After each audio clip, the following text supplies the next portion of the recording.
Hello friends, welcome to my YouTube channel. आज का हमारा टॉपिक है एंडोप्लाज्मिक रेटिकुलम। इसके पहले हमने गोल्गी बॉडी पढ़ लिया था। तो सेल जो होता है हमारे बॉडी का स्ट्रक्चर एवं फंक्शनल यूनिट है।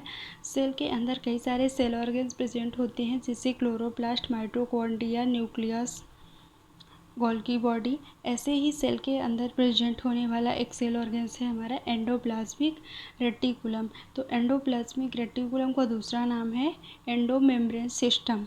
ठीक, तो कौन सा ऐसा मेम्ब्रेन्स वाला स्ट्रक्चर है जो कि किसी सेल के अंदर कौन सा ऐसा मेम्ब्रेन्स वाला स्ट्रक्चर है जो किसी मेम्ब्रेन से संबंधित होता है, मतलब किसी मेम्ब्रेन से जुड़ा हुआ होता है, तो वो हमारा है एंडोप्लाज्मिक रेटिकुलम। ठीक, देखते हैं इसको तो ये कौन से मेम्ब्रेन से जुड़ा हुआ होता है। इसका ultra structure of endoplasmic reticulum, तो सबसे पहले इसका अल्ट्रा स्ट्रक्चर देख लें। ये है इसका अल्ट्रा स्ट्रक्चर, ये देखिए।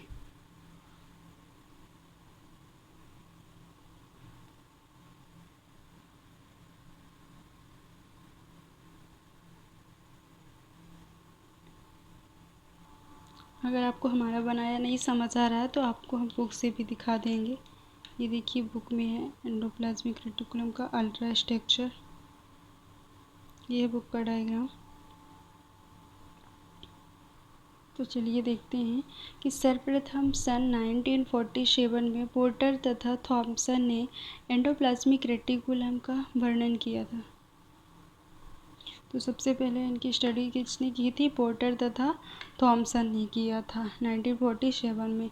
इलेक्ट्रॉन माइक्रोस्कोप के द्वारा साइटोप्लाज्म का स्टडी करने पर अनेक सूक्ष्म नलिकाएं दिखाई देती हैं जो डबल मेम्ब्रेन्स के द्वारा घिरी रहती हैं। यानी उन्होंने जब इलेक्ट्रॉन माइक्रोस्कोप से स्टडी की तो उन्हें साइटोप्लाज्म में अनेक सूक्ष्म छोटी छोटी नलिकाओं के रूप में कई सारी नलिकाएँ दिखाई दी जो कि डबल मेम्ब्रेन्स के द्वारा, यानी कि 2 लेयर्स के द्वारा क्या होती, वो घिरी रहती हैं।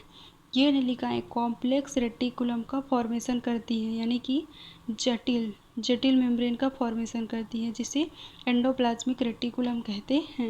यानी ये एंडोप्लाज्मिक रेटिकुलम के बारे में बात कर रहे थे कि एंडोप्लाज्मिक रेटिकुलम जो है वो साइटोप्लाज्मिक नलिकाओं के रूप में दिखाई देता है जो डबल मेम्ब्रेन्स के द्वारा घिरा होता है। इसकी कुछ नलिकाओं का संबंध प्लाज्मा मेम्ब्रेन तथा न्यूक्लियर मेम्ब्रेन से होता है। इसकी कुछ नलिकाओं का संबंध किससे होता है? प्लाज्मा मेम्ब्रेन से होता है तथा कुछ नलिकाओं का संबंध न्यूक्लियर मेम्ब्रेन से होता है। तो जान गए ना आप कि इसका मेम्ब्रेन्स का संबंध किससे होता है। हमने आपको शुरू में ही बता दिया था कि एंडोप्लाज्मिक रेटिकुलम की जो स्ट्रक्चर होती है वो किसी मेम्ब्रेन से जुड़ी हुई होती है, संबंधित होती है। राइबोसोम एंडोप्लाज्मिक रेटिकुलम की आउटर सरफेस पर पाए जाते हैं, अतः इस सरफेस को रफ सरफेस कहते हैं। ठीक, यानी राइबोसोम जो होते हैं वो एंडोप्लाज्मिक रेटिकुलम की आउटर सरफेस पर पाए जाते हैं, और जिस सरफेस पर राइबोसोम प्रेजेंट होते हैं उसे क्या कहते हैं? वो कौन सा सरफेस होगा? रफ सरफेस कहलाता है, ये कहते हैं।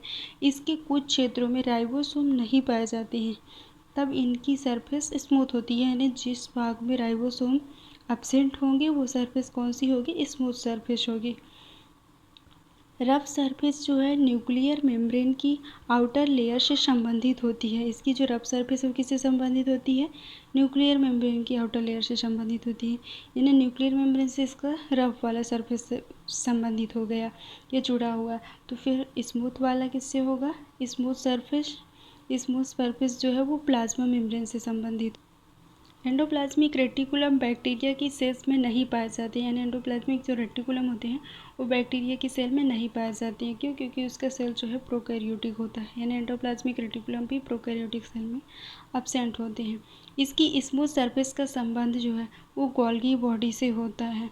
ठीक, यानी रफ सरफेस का संबंध किससे होता है? न्यूक्लियर मेम्ब्रेन से होता है, और स्मूथ सरफेस का संबंध जो है गोल्गी बॉडी से होता है।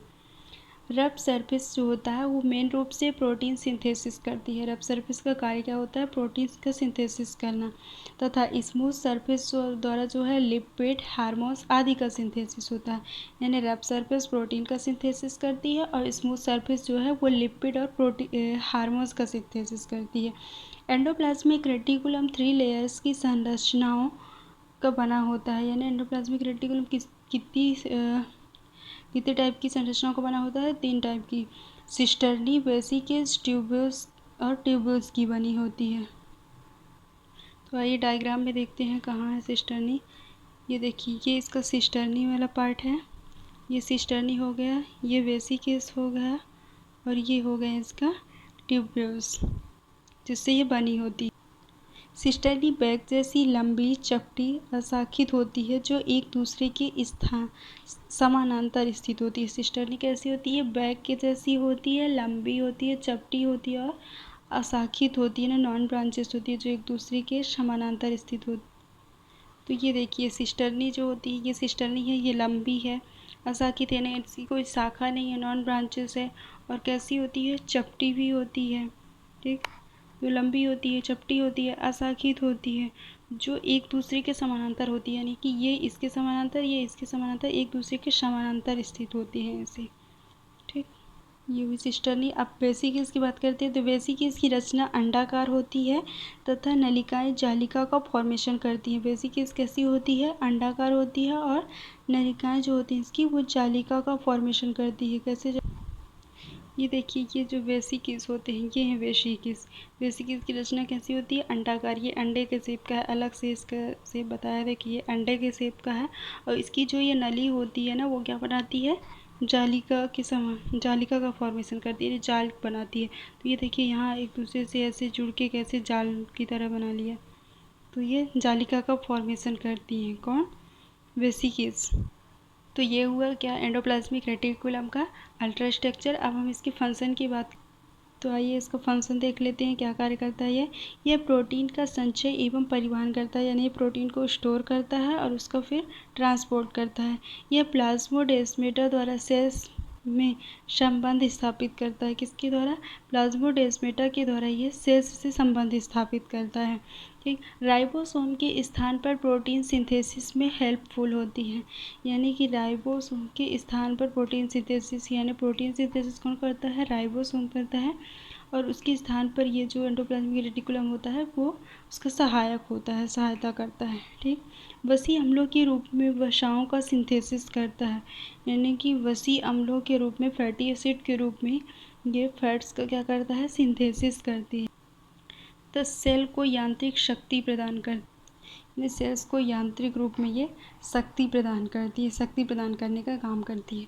तो ये हुआ हमारा एंडोप्लाज्मिक रेटिकुलम। इसकी जितनी जानकारी हमारे पास थी हमने आपसे शेयर कर दी। आई होप कि आपको हमारा वीडियो अच्छा लगा होगा। आपको हमारा वीडियो कैसा लगा कमेंट बॉक्स में लिख करके ज़रूर बताइएगा फ्रेंड्स। Thank you. और हाँ, अगर अच्छा लगे तो इसे लाइक और सब्सक्राइब भी कर दीजिएगा। Thank you, bye.